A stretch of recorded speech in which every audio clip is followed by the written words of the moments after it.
Okay naman. Wala lang. Movie. Wala. Chika-chikahan lang. Movie comeback after 7 years. Tagal mo nga eh. Correct. Na-miss mo kami. Mas oo nga. Na-miss ko kayo.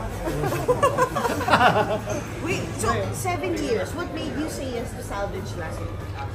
Kasi even before, nung very active pa ako sa movies, very script-based yung mga ginagawa ko ng mga movies. Nung dumating itong script na to, ang ganda ng movie na to. And tinignan ko yung schedule ko. Tama-tama, ang gulo-gulo sa Congress ako. Out muna ako dyan. Bahala kayo sa gulo nyo, tatrabaho ko dito. I'll do a movie. So, yeah. In the midst of the turmoil in Congress, nakatapos ako ng isang pelikula. How did that help you, yung turmoil sa Congress? Because parang Elijah was telling us na may mga mini-mirror to na what's really happening. Well, it's mirroring life. No? It's basically society. Kami ni Elijah, nasa police force kami. So, nakikita mo yung trabaho ng police, then kasama rin din yung mga may corruption sa government, no? Yung mga similar na mga problema. So, nami-mirror yun.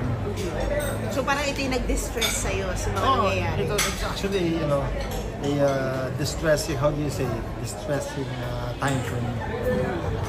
Hindi ba distressing yun, pero yung topic and theme, corruption. Okay lang, kasi naman movie naman. So, it's a wonderful time to be back in my own turf as an actor. How's the atmosphere at work in Congress ngayon? Kasi Buti na lang, recess kami ngayon. No? So, pahinga muna. Kaya medyo tahimik ang Congress ngayon. Senate lang ang maingay. Pero... the group chats? Well, Group chats ba? may maraming group chats pero hindi ko binabasa. Actually, tahimik lahat eh. Because of what? Okay. Tahimik lahat sa Congress ngayon. And then with this one, kumbaga, how was it working with Elijah?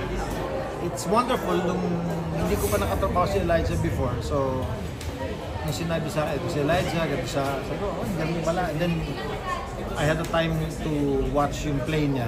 Pinanood ko sa Ateneo. Sabi ko, galing pala to ha. Galing. Silang dalawa ni Agot Isidro. Dagitab. Dagitab. And then, nung binabasa yung script, ganda. And when we started working with Elijah, galing si Bagets. Did you feel like you missed acting? I missed it. In fact, yung first 2 days ko, sabi ko kay Pia, yung manager ko, Pia, sabi ko, kailangan ko mag-warm up kasi ang tagal kong hindi nag-artista. Alam mo yung trabaho namin, we memorize pages and pages of lines.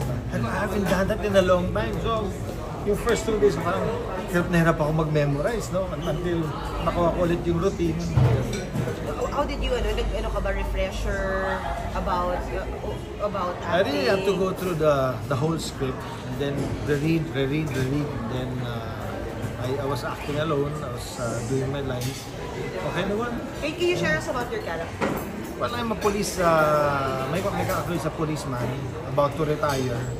And dalawa yung story namin dito actually. Yung anak ko si Elijah, siya naman yung budding policeman. Hi, Junard! Ikaw ba yan? Marites University. Yes. Nice to see you. Namiss ko talaga kayo, no? Naiyak ako. Welcome back. Miss you guys. Kanina ka pa. So Richard, matagal ka na sa mundo ng public service. Anong difference? Namiss ko kayo talaga eh. Ibang showbiz sa press. public service sa showbiz industry? Lalo ngayon napaya ka namin. Oo, kaya nga nagulat kami. Sobrang ang dami palang emotion sa kinagawa.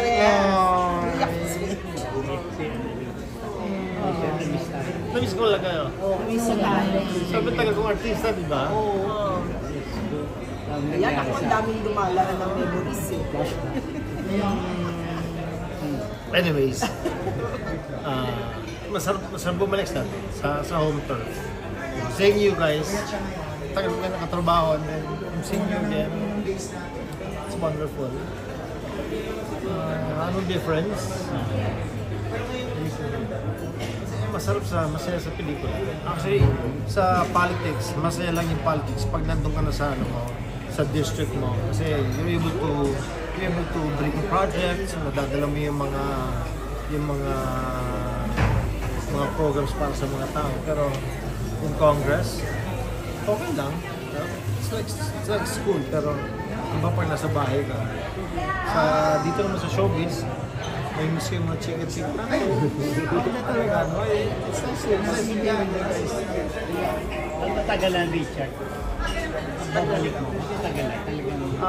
Nung tagal kasi, di ba nag-mayor pa ako? In fact, the last movie na ginawa ko, mayor pa ako lang. Kami ni Sharon yung 3 Words to Forever. Tapos, Yung special dito sa movie na to. yung script, ang ganda ng script na. Okay. Well, it's basically a crime movie. Pero pinakita dito kasi yung difference yung dalawang klaseng policeman. Ako yung captain ng police na magre-retire na. Tapos yung anak ko si Elijah, budding policeman, so very aggressive.